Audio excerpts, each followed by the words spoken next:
যাদের বাসা বাড়িতে সবসময় ছোটখাটো যুদ্ধ লেগে থাকে মোটামুটি, তাদের জন্য একটা বুদ্ধি হলো, আপনাদের বাসায় শান্তি আসার একমাত্র উপায় হলো আপনারা সবাই আপাদমস্তক বোকা সাজবেন। বোকা সাজার কোনো বিকল্প হতে পারে না।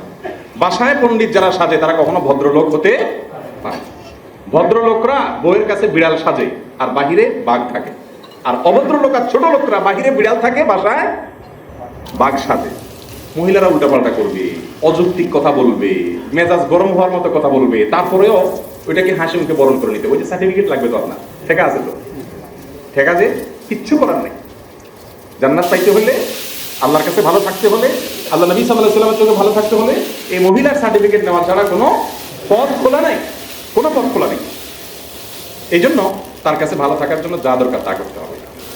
আপনারা যখন বউ কোনো কারণে রেগে যাবেন, স্ত্রী যখন খেপবেন, এখন আক্রমণ শুরু হচ্ছে, আপনি আগে থেকে প্রস্তুত থাকবেন যে আমি এখন একেবারে মক্তবের ছাত্র, মক্তবের ছাত্রের মতো একটা ভাব, রিয়েল ভাব ধরার চেষ্টা করবেন এবং বলবেন এই এই অমানবিক, এই অমানসিক কাজ আমার দ্বারা হওয়া উচিত না। আমার নিজেরই লজ্জা হয় তোমার কাছে কি বলবো, ঠিকই তুমি তো কোনো অন্যায় বলো নাই। পরিপূর্ণভাবে একেবারে অন্তর থেকে আমি সরি বলার মুখ আমার নাই আসলে। আল্লাহ আমাকে মাফ করুক, আমার জন্য দোয়া করো, আল্লাহ যেন আমাকে মানুষ করে দেয়। আর হবে না এই সমস্ত, আর আমি এই সমস্ত এই আকাম কুকাম আর করবো না, ফালতু কথা আমি আর বলবো না।